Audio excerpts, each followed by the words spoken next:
Upang bigyang linaw ang nangyari sa Silverio Compound kahapon, makakapanayam natin si Parañaque Mayor June Bernabe. Magandang umaga, Mayor Bernabe. Magandang umaga po, Sir Howie. Yeah, Howie na lang po. Mayor, ano ba talaga ang gigibain sa Silverio Compound?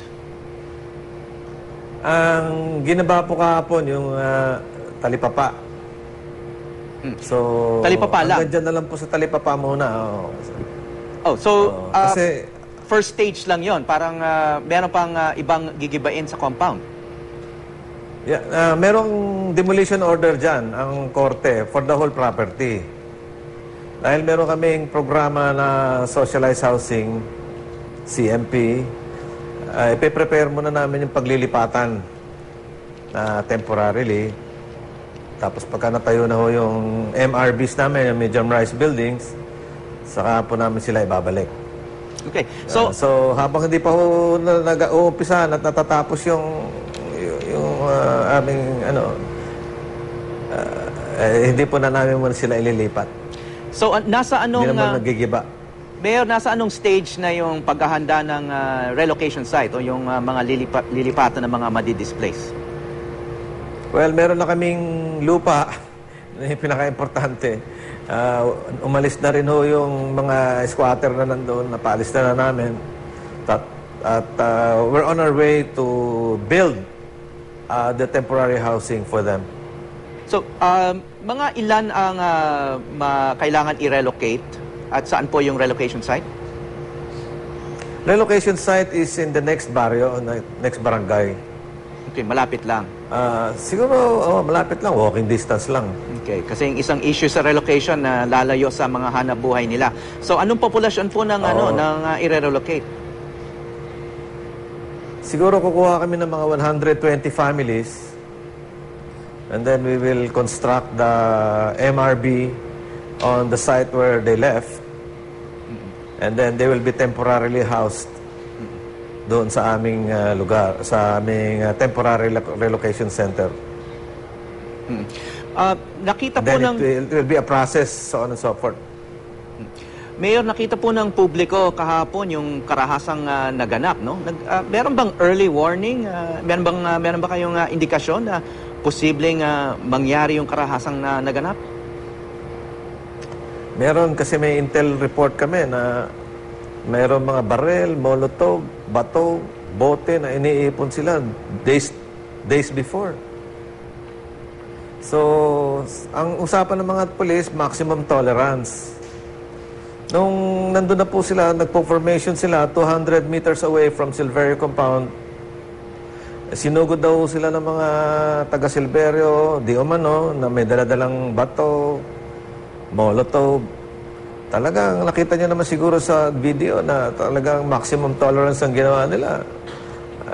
Siguro, molotov yung iniitya na sa kanila. Hindi ko naman sinabing tamang barilin sila, kung talagang lang baril sila, pero mahirap na ho yung hindi sila magdedepensa kahit papaano.